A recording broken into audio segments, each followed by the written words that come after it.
Então, gente, hoje, especificamente, nós não vamos discutir nenhuma patologia. Como vocês já viram os cuidados com catéteres, que foi uma das nossas primeiras aulas, hoje eu deixei para nós discutirmos um pouquinho os cuidados com os drenos, tá?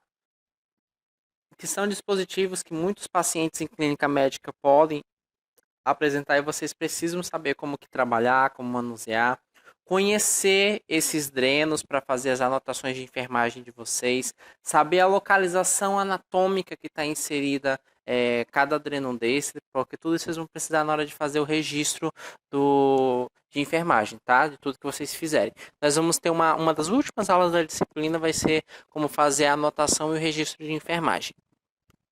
Gente, vamos iniciar com os drenos de tórax, tá? Revisando um pouquinho de anatomia e fisiologia que os senhores viram. Só um minutinho que tem. Deixa eu ver se tem algum colega querendo entrar. Não.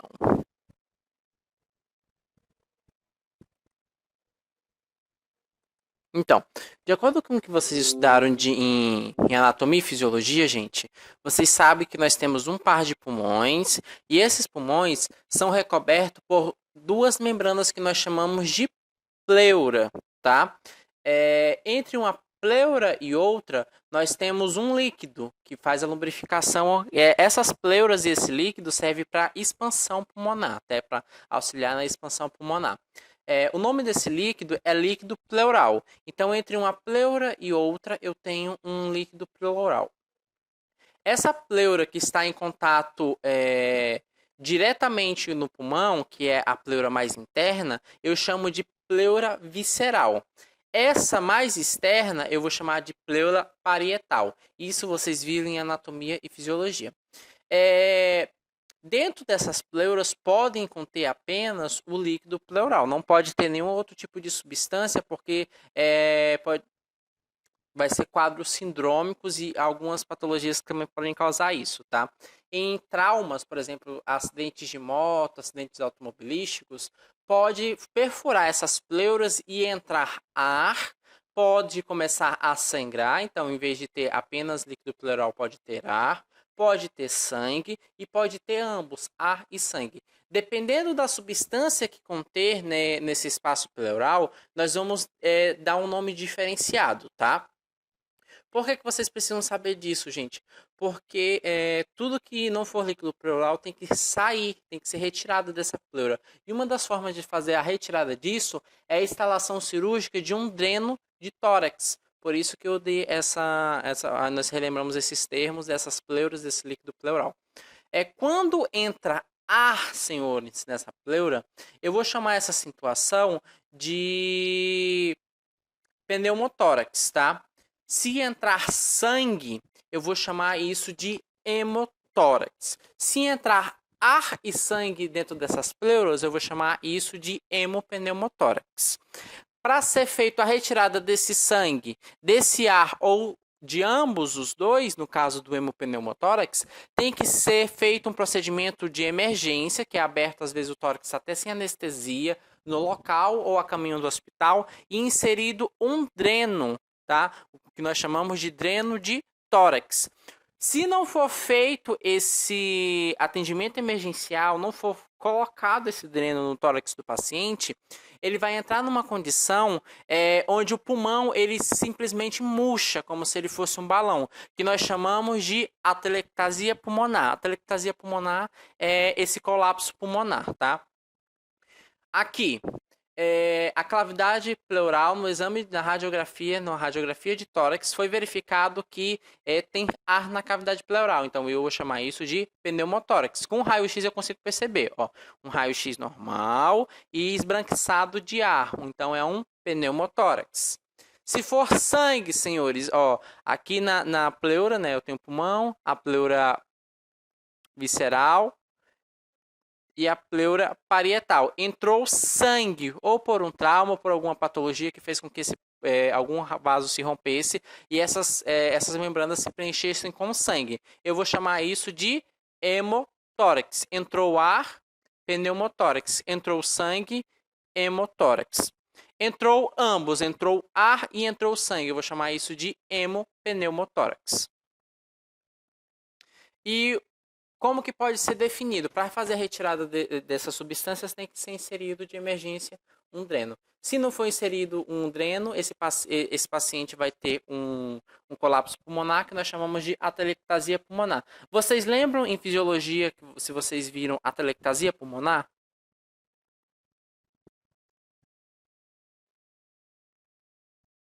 Alguém aqui lembra?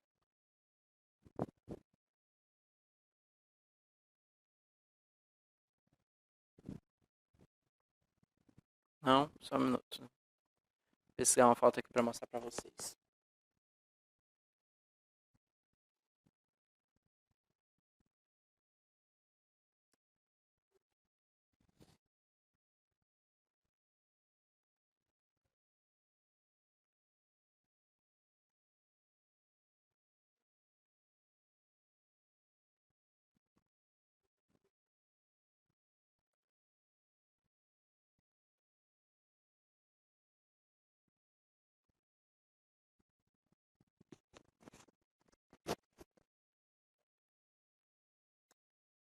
Só esperar carregar que não está querendo colaborar com a gente. Está aqui, senhores. Aqui é um pulmão normal. O pulmão não parece um balão, que é preenchido de oxigênio? Se essas pleuras forem perfuradas, preenchidas com sangue ou com ar, esse balão, no caso o pulmão, ele pode murchar, se retrair. E aqui é uma atelectasia pulmonar, um colapso pulmonar. Para ser revertido esse caso, senhores, é apenas com cirurgia, tá? Aqui o cirurgião vai literalmente encher esse pulmão com uma bomba de ar, tá? Ele vai expandir esse pulmão com uma bomba de ar. Isso eu chamo de atelectasia pulmonar, esse colapso pulmonar devido a traumas, tá? Mas vamos considerar a situação que foi inserido um dreno e foi feito o atendimento emergencial de maneira satisfatória. Vamos começar a entender o que são esses drenos. Senhores, dreno, por definição, é todo material colocado no interior de uma ferida ou de uma cavidade, tá? Se a pessoa passou algum tipo por um procedimento cirúrgico e o médico sabe que vai haver a saída de sangue ou de alguma substância daquela ferida internamente, ele coloca um dreno para que todo esse sangue possa sair. Se no caso do hemotórax, do pneumotórax e do hemopneumotórax, esse ar, esse sangue ou ambos, eles têm que ser retirados. Então também se introduz um dreno. Aqui no caso é uma cavidade, né? Isso vai permitir que saia os fluidos corporais e também que saia o ar que está presente no caso do pneumotórax, tá? Ele é sempre utilizado para remover pus, para remover sangue, para remover outros fluidos de uma ferida e também para remover ar, como nós vimos. O dreno, ele sempre vai ser inserido por um procedimento cirúrgico, tá? Que impeça uma rápida cicatrização de uma ferida, porque muitas das vezes a ferida operatória vai gerar líquido, vai ficar sangrando internamente. Então, todo esse sangue tem que ser drenado. Então, é colocado esses tubos para fazer a drenagem.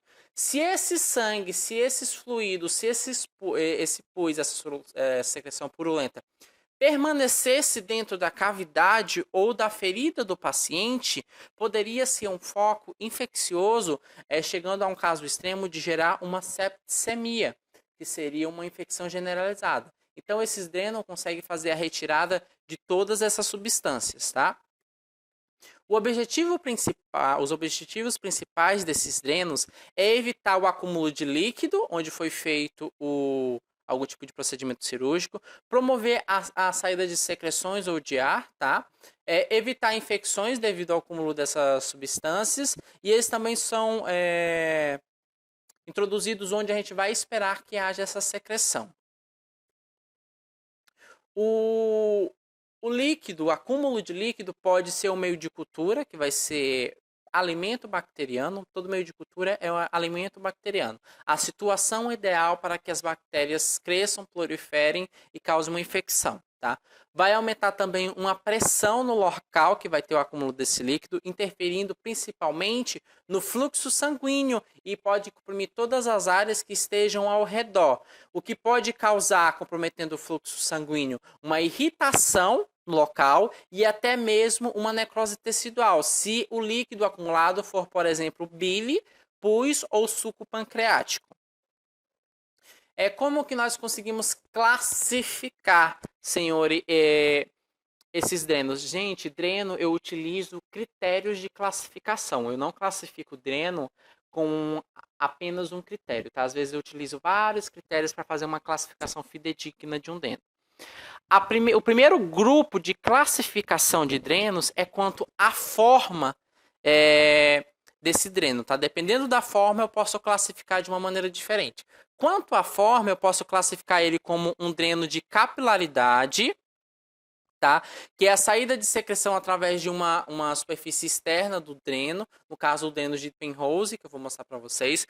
Pode também ser classificado como um dreno gravitacional, que utiliza-se um dreno de grosso calibre e bolsas coletoras. Então, a secreção ela não vai sair direto da ferida o meio externo e a ponta de saída, o orifício de saída desse dreno vai ficar aberto. O dreno de capilaridade, sim, o orifício de saída fica aberto, ele fica tampado apenas por um curativo. O dreno de gravitação, ele geralmente tem uma bolsa coletora.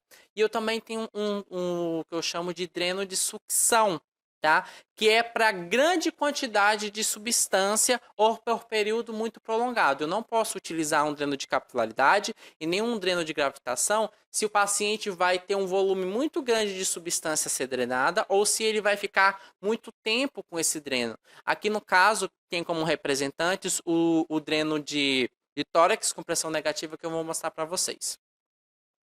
O outro modo de classificar dreno é quanto ao material que é feito esse dreno. O dreno ele pode ser feito de borracha, de polietileno ou de silicone, tá? De borracha são o que nós chamamos de dreno tubular ou laminar, que parece um dedo de luva. Eles são bem maleáveis, são mais macios e a chance de ter alguma lesão interna deles é muito pequena. Muitas das vezes é feita apenas uma pequena sutura, o dreno fica quase que solto, tá? Esses drenos de borracha. E eu também tenho os drenos de polietileno, que ele é confeccionado com um tipo de plástico que ele é pouco irritante e muitas das vezes ele é radiopaco. O que é uma substância radiopaca? Ele tem uma linhazinha que se eu fizer uma radiografia, essa linha vai aparecer. Muitas substâncias, muitos equipamentos, eles são radiopacos, tá, senhores? Para a gente identificar se ele está no local correto ou não. Então, eu faço apenas uma radiografia e por essa linha radiopaca eu verifico se está no local ou não. E eu também tenho o dreno de silicone, que também ele é radiopaco, ele é menos rígido e ele também é menos sujeito a contaminação do que, por exemplo, um dreno de látex. O dreno de látex é a mesma coisa que um dreno de borracha, tá? A outra forma que eu tenho de classificar dreno é quanto à estrutura básica. Deixa eu ver se tem algum colega entrando para mim entrar nessa classificação. Vamos retomar. Então, nós vimos duas classificações, né? Quanto à forma e ação desse dreno, quanto ao material, e agora nós vamos ver contra a estrutura básica. Quanto à estrutura básica dele, eu posso chamar esse dreno de laminar ou o dreno de tubular. Dreno laminar é que ele parece duas pequenas lâminas, tá? Como se fosse um dedo fino de luva. E um dreno tubular, ele parece um tubo, realmente, uma pequena mangueira que pode ter um diâmetro variável também. E ele também pode ser classificado quanto ao sistema de drenagem dele, que pode ser uma drenagem aberta e pode ser uma drenagem fechada. Drenagem aberta é aquele que uma ponta do dreno está inserida na cavidade do paciente e a outra ponta está aberta ao meio externo. O risco de infecção é muito grande, tá? Desse dreno aberto. Por isso que a gente toma todo o cuidado, faz a limpeza, higienização, os curativos bem direitinho. Já o dreno fechado não, ele fica no sistema fechado que é considerado estéril. Então uma ponta está inserida na cavidade do paciente e a outra fica conectada a uma bolsa coletora, por exemplo, tá? Vamos ver agora os principais drenos, já que a gente viu as classificações, vamos ver os principais drenos. O primeiro dreno que eu quero mostrar para vocês, gente, é o que nós chamamos de dreno de Penrose, que ele é um dreno laminar, um dreno de látex, e ele é um sistema aberto. Então, eu utilizo todas aquelas classificações, todos aqueles critérios de classificação na hora de eu classificar um dreno. Então, o dreno de Penrose, quanto à forma dele, ele é laminar. Quanto ao material, ele é de látex, ou também pode ser de silicone, mas quase todos são de látex. E quanto à forma de drenagem dele, ele é um sistema aberto.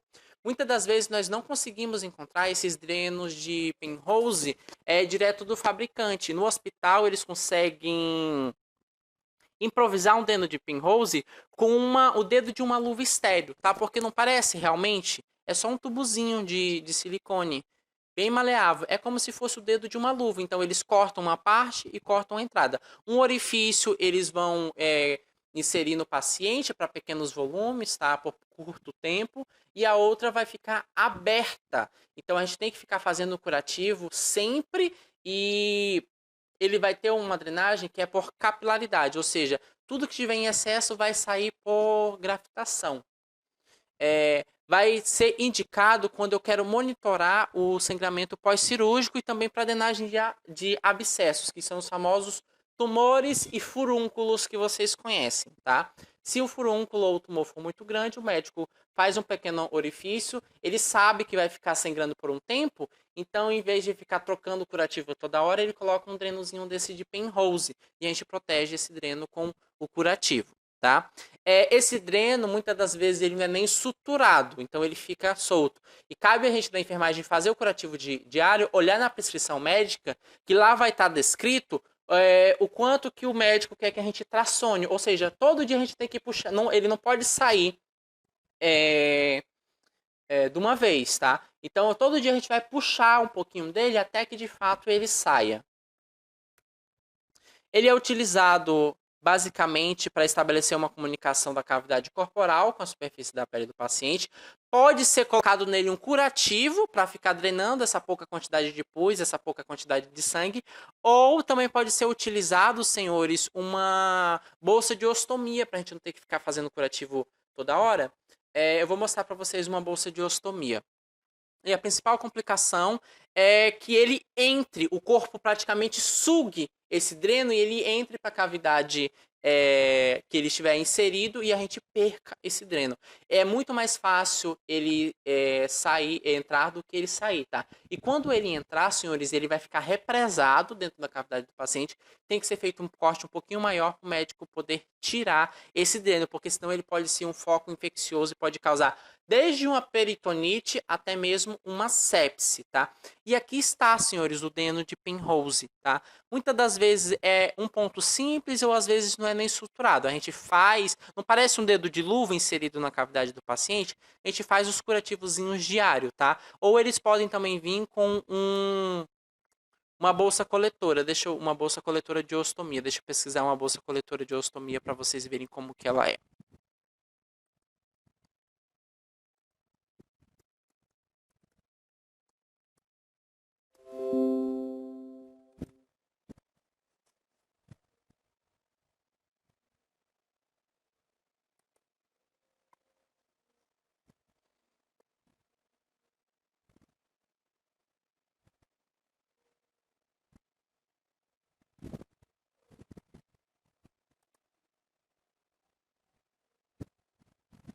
Essa daqui, senhores, eu corto parte desse círculozinho, coloco o dreno de Penrose dentro dele e tudo que for drenado vai ficar dentro da bolsa. Então, nós não vamos precisar necessariamente que fazer curativo toda hora, tá? A todo momento.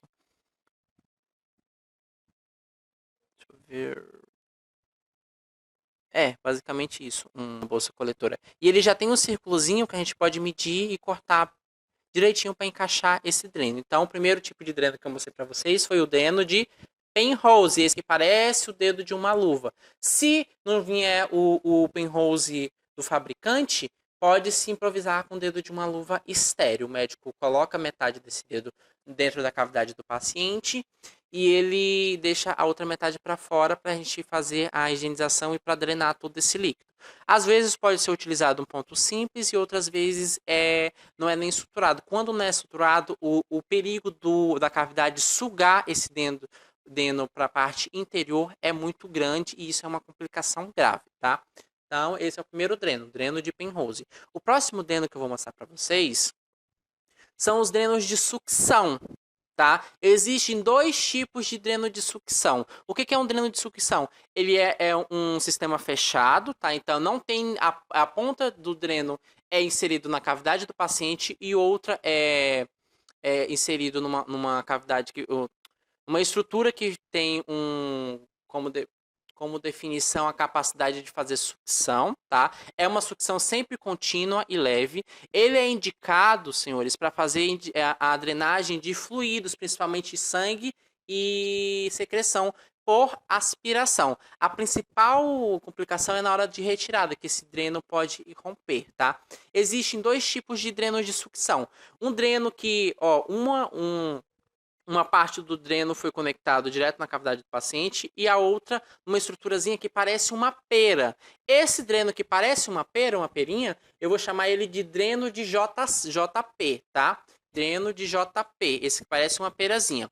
Existe um outro tipo de dreno que parece uma sanfonazinha. Eu vou chamar esse dreno de Portovark, tá? Todos eles têm a capacidade de aspirar, ou seja, se você apertar e soltar essa pera, o que tiver dentro da cavidade do paciente vai ser sugada.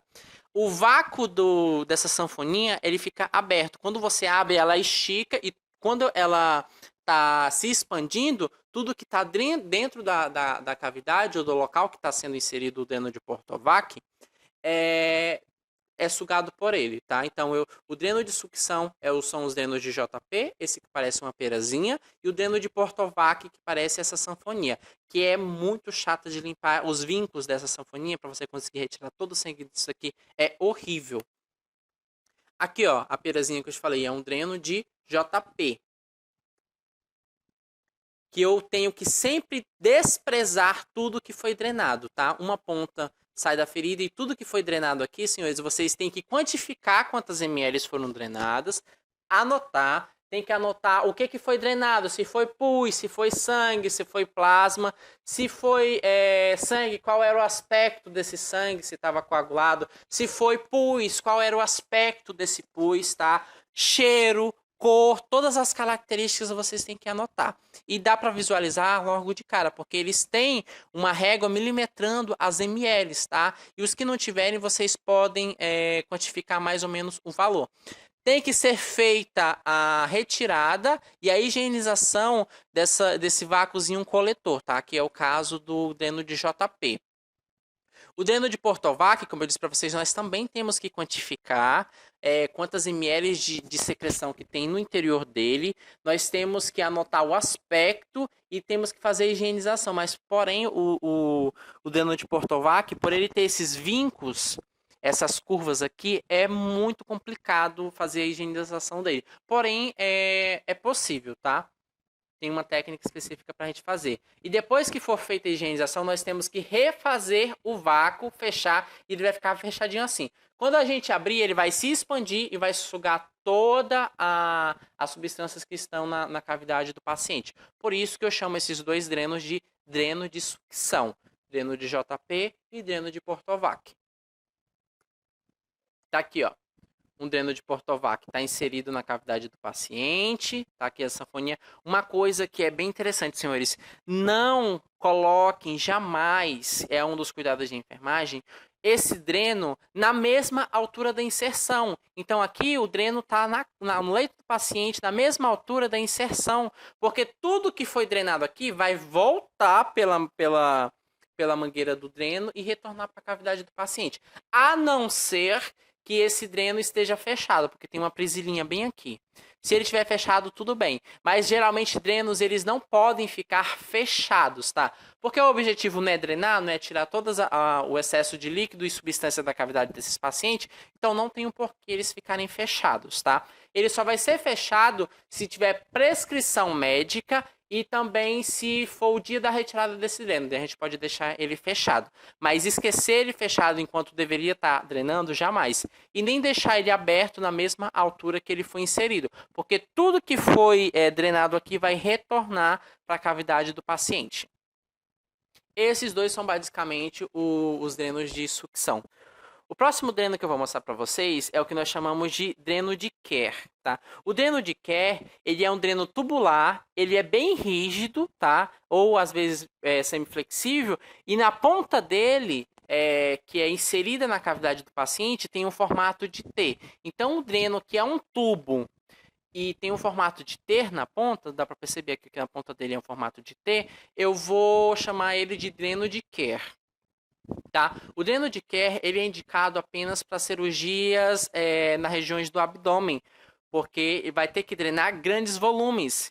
E o dreno de Portovac não iria suportar grande volume, o dreno de JP não iria JP não iria suportar grandes volumes e muito menos um dreno de Penrose, que é esse da luvinha, porque ele é bem superficial e drena pouca quantidade, tá? Então, para cirurgias abdominais, que vai ter um grande volume de líquido drenado, tem que ser um dreno de Kerr, tá? Pode ser fabricado em plástico ou em borracha. Esses de plástico, eles são um pouquinho mais duros, tá? E eu tenho o dreno de tórax. O dreno de tórax é para fazer a drenagem das pleuras, do ar, do sangue ou de ambos que entrou na pleura, tá? Sempre vai ser utilizado para fazer a drenagem dessas substâncias que nós discutimos. A finalidade vai ser restaurar a pressão intratorácica negativa, porque o pulmão ele tem uma pressão negativa. Se eu perfuro essa pleura e começa a entrar ar e começa a entrar sangue, a pressão vai passar de negativa para pressão positiva. E o que vai acontecer com o pulmão? Ele vai colapsar, ele vai colabar. Por isso que eu mostrei para vocês aquela figura do pulmão, ele retraindo como se fosse um balão, tá? E ele é basicamente o seguinte, senhores. É instalado um dreno na cavidade torácica do paciente, entre uma pleura e outra. Esse dreno ele tem um grande comprimento e ele vai ficar em contato com um coletor que tem que ter líquido. Geralmente esse líquido é um soro, tá? Não pode ficar fora desse líquido de maneira alguma essa parte externa do dreno, tá? Porque se ele tiver em contato com ar, vai entrar mais ar ainda na cavidade do paciente. Então tem que estar em contato com esse soro ou com esse líquido. Esse soro e esse líquido no coletor nós chamamos de selo de água. Então tem que ser feito o curativo aqui na inserção do dreno e tem que também ser feito a troca desse selo de água. Senhores, por definição, quem deveria cuidar de dreno de tórax seria apenas os enfermeiros. Por que eu estou mostrando ele para vocês então? Porque na realidade do Acre, eu já vi técnicos de enfermagem manipularem drenos de tórax, mesmo não sendo especificidade e atribuição do técnico de enfermagem, de maneira errada e incorreta. Se não tiver esse selo de água, vai entrar ar na cavidade do paciente e ele pode colapsar ainda mais o pulmão, causando aquela atelectasia, né, que é aquela retração do pulmão. E ele também pode ter algum tipo de embolia pulmonar. Então, é muito importante e tem que ser bem criterioso na hora de fazer o cuidado desse tipo de dreno. Utilizar apenas material estéreo para fazer a higienização aqui e também para fazer a limpeza desse dreno. Tá aqui, senhores. A cânula é ligada diretamente na pleura do paciente e vai até um recipiente, uma bolsa coletora que vai ter um selo de água, que a gente chama de selo de água, mas geralmente é soro fisiológico, tá? De 500 a 1 litro de soro fisiológico. A ponta tem que estar em contato com esse soro, tá? Para drenar ar ou para drenar sangue. Gente, aqui é um exemplo que vocês não podem fazer de maneira alguma, senhores. Por quê? Deixa eu ver. Não, esse daqui está correto. Eu já vi esses frascos coletores estarem no chão, gente. Todo frasco coletor desse vem com um suporte para você colocar ele e eles também vêm com um barbante para você pendurar ele no leito ou em algo próximo. Aqui no caso foi pendurado no suporte de soro.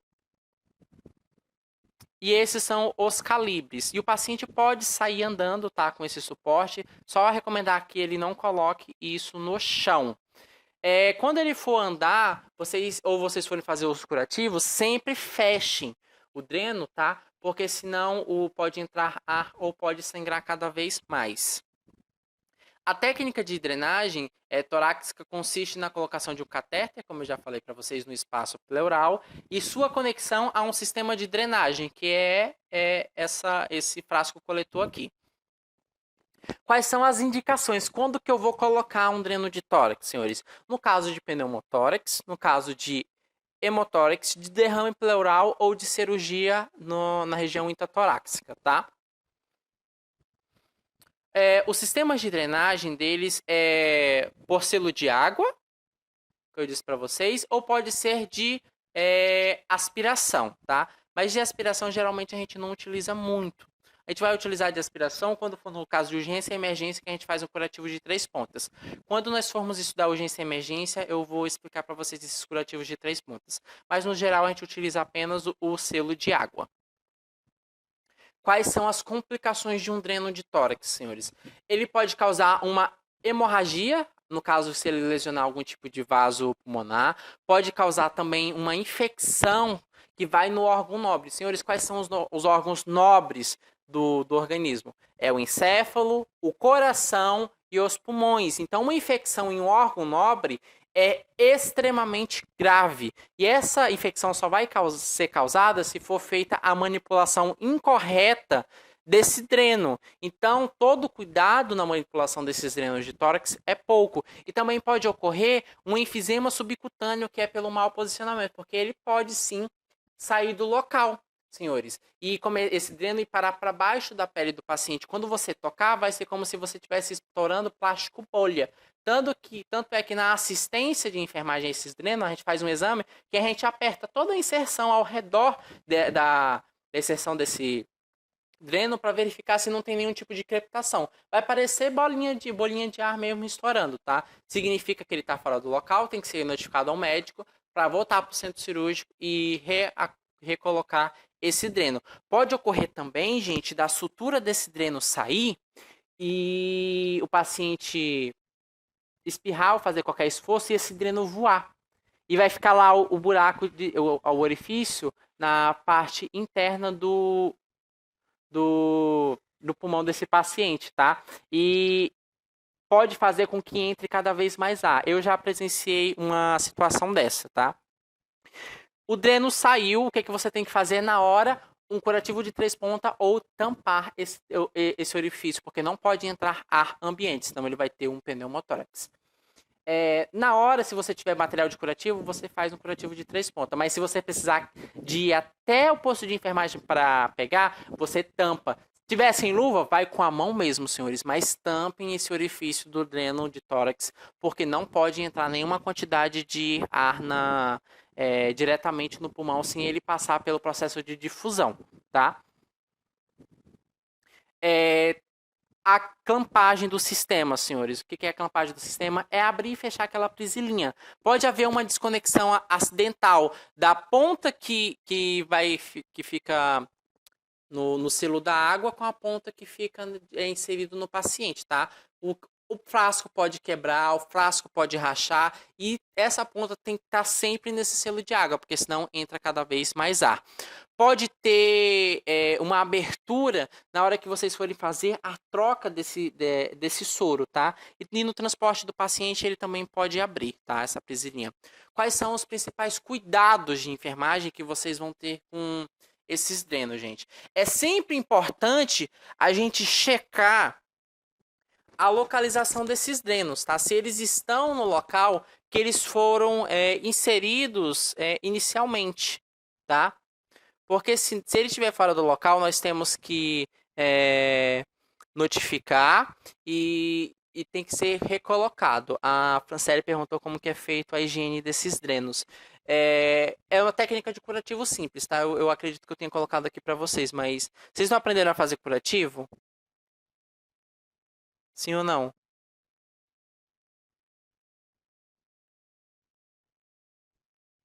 Não, eu lembro não. Em técnicas básicas, senhores? Não? Ah, mas é porque eu fiquei de revisar curativo com você. Eu fiquei de revisar curativo com vocês porque muitos alunos referiram que realmente não lembram de curativo de técnicas básicas, tá? Mas é feito apenas com gases e álcool 70, tá? A higienização da inserção desse dreno. Mas eu vou mostrar para vocês direitinho na nossa aula de curativo. Vocês também têm que verificar sempre, gente, se esse dreno ele está suturado ou não à pele. Se, por exemplo, for um dreno de penrose, que é aquele que parece um dedozinho de luva, e ele não tiver suturado, todo o cuidado com ele é pouco, porque ele pode entrar na cavidade do paciente, tá? Ele não pode permanecer obstruído. Se vocês notarem que não está drenando absolutamente nada, verifiquem se está aberto. Se o dreno estiver aberto e mesmo assim não estiver drenando, significa que ele pode estar obstruído. Sempre vão se atentar ao aspecto e ao volume do que for drenado, tá? Se está drenando pus e do nada começa a sair sangue, muito provavelmente tem algum processo de hemorragia interna. Então tem que ser notificado para uma intervenção de emergência, tá?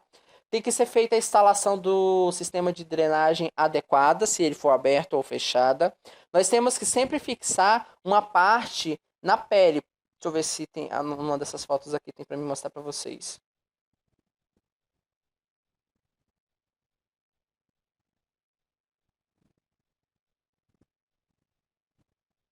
Aqui, ó.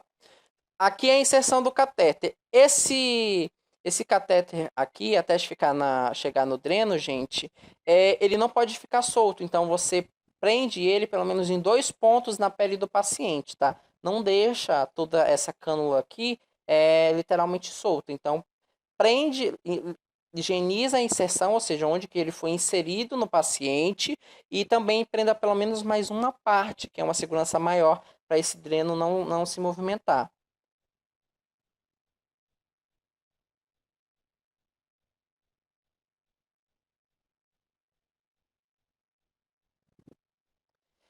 E como eu já havia dito para vocês, dependendo da localização desse dreno, vocês têm que saber. Aqui, vocês já têm que saber disso. Por isso que por mais que vocês não tenham tido contato, na disciplina passada eu ensinei para vocês as 9 regiões do abdômen. Para quando vocês forem fazer a anotação de enfermagem, vocês escreverem qual é a região do abdômen ou uma região torácica que esse dreno está inserido. Tem que ser preciso na hora dessa localização.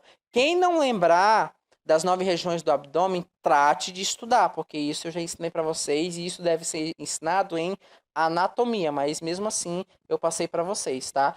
É de extrema importância que vocês saibam localizar no abdômen onde esse dreno está sendo tá inserido, tá?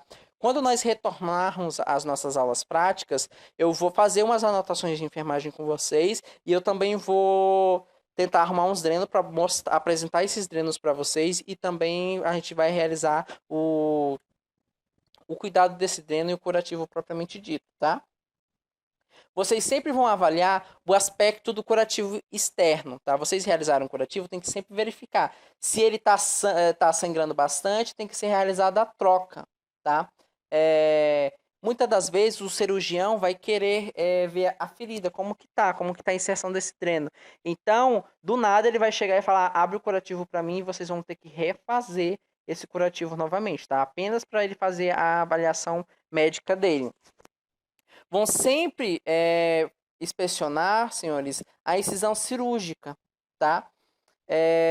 Na presença de vários drenos, ou seja, se o paciente tiver mais de um tipo de dreno ou mais de uma unidade de dreno do mesmo tipo, é sempre importante e interessante que vocês identifiquem, tá? Dreno tal tá na região tal no lado direito, outro dreno tá na região tal no lado esquerdo, para vocês não colocarem no geral, fica mais fácil para a gente fazer o controle da quantidade que foi drenado. Porque se um dos drenos para de drenar, a gente tem que investigar o porquê que esse dreno parou de drenar, tá? Daí é só vocês pegarem um pedaço de esparadrapo, escrever e colar no dreno. Registrar separadamente o volume dos drenos, tá? Então, se o paciente tiver um dreno, 2 drenos ou mais drenos, vocês vão anotar o volume de maneira separada. Vocês não vão colocar tudo no recipiente e quantificar e falar, foi drenado tanto. A gente tem que saber quanto cada dreno especificamente drenou de maneira individual, tá?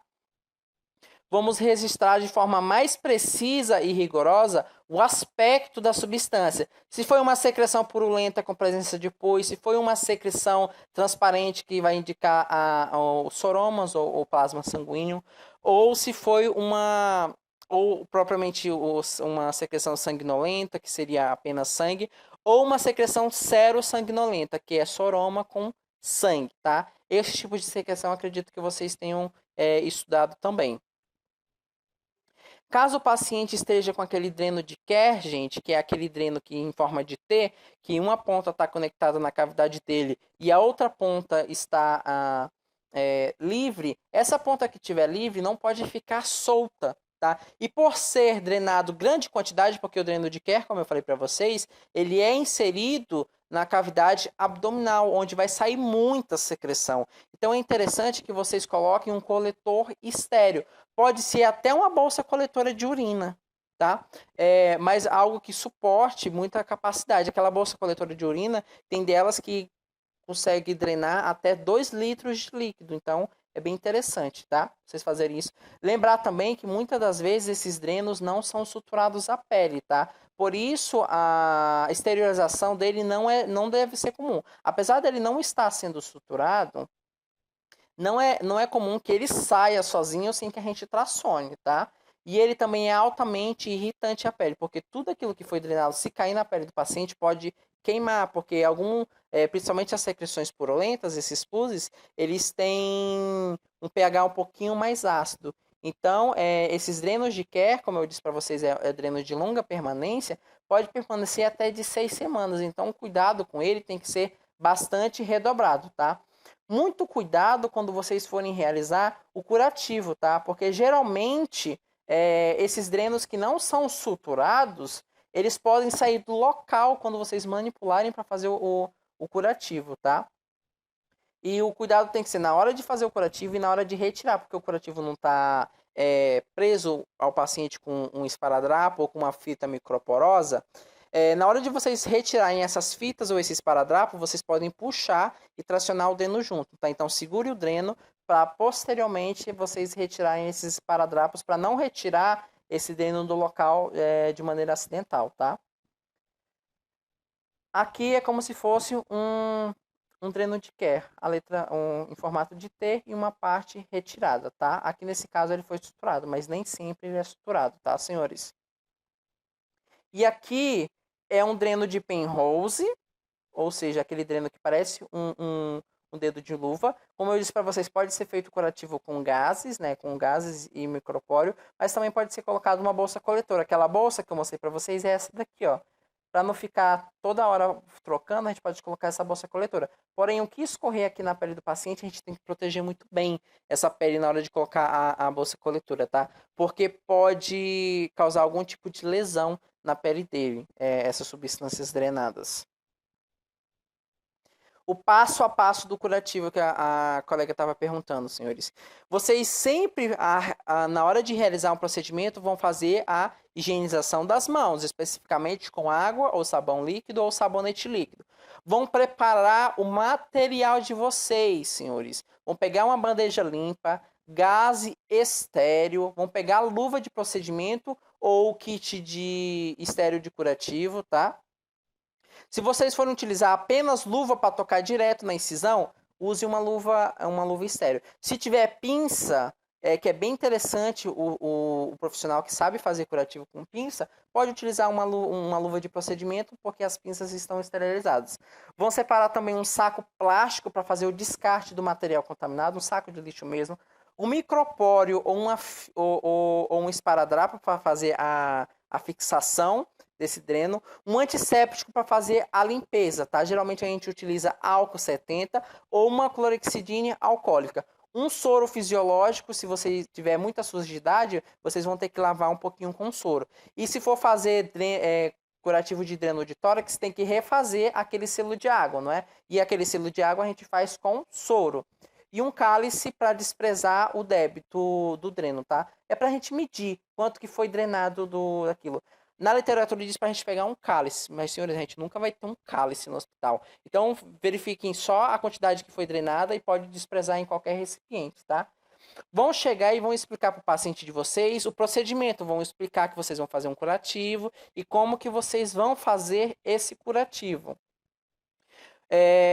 Agora vamos para o passo a passo do curativo, porque a primeira higienização das mãos que vocês fizeram foi para separar o material. Daí vocês vão higienizar as mãos novamente para ir para o curativo. Vão calçar as luvas de procedimento, se vocês estiverem com utilizarem luvas, ou para retirar aquele curativo que está no dreno, aquele curativo sujo, vocês também podem utilizar uma luva de procedimento, tá? Jogar aquele curativo que foi retirado do dreno, aquele curativo saturado, aquele curativo com sangue, com pus, no saco de lixo. Daí vocês vão calçar uma luva estéreo ou abrir o pacote de curativo de vocês, que geralmente tem uma pinça. Vão realizar a limpeza com soro fisiológico inicialmente, tá? Levando o princípio básico de todo o procedimento de saúde. Vão começar da parte menos contaminada para a parte mais contaminada. Incisão cirúrgica é uma ferida cirúrgica que é feita no centro cirúrgico, então é considerada uma ferida limpa. Então começa com a inserção do dreno, onde foi feito os pontos, a sutura, e posteriormente ao redor da pele, tá? A pele é mais contaminada do que esses pontos cirúrgicos. Vão realizar uma antisepsia da pele e ao redor do dreno até a extensão. Vocês não vão se limitar a apenas fazer a limpeza da onde foi inserido esse dreno, tá? Toda a cânula daquele dreno, toda aquela mangueira, vocês também têm que higienizar com soro e com álcool, tá? Ou com ou álcool 70 ou clorexidina alcoólica. Depois vocês vão colocar gases para envolver como se estivesse abraçando esse dreno e tampar o local essas gases, fixar essas gases com esparadrapo ou com micropólio. Posteriormente, vocês têm que anotar o local, se foi feito curativo, o local onde está esse dreno, o aspecto que está na região peridreno, que é aquela região que fica em volta do dreno, o débito, a quantidade que foi drenada e como que é o líquido que foi drenado. E aqui, senhores, estão as duas literaturas clássicas que eu utilizei para fazer a aula de vocês, tá? A Bruna e Sudar é o que é considerada uma das bíblias sagradas da saúde, principalmente do setor de clínica médica, tá? E um protocolo de drenos de um hospital de São Paulo. Eu preciso fazer uma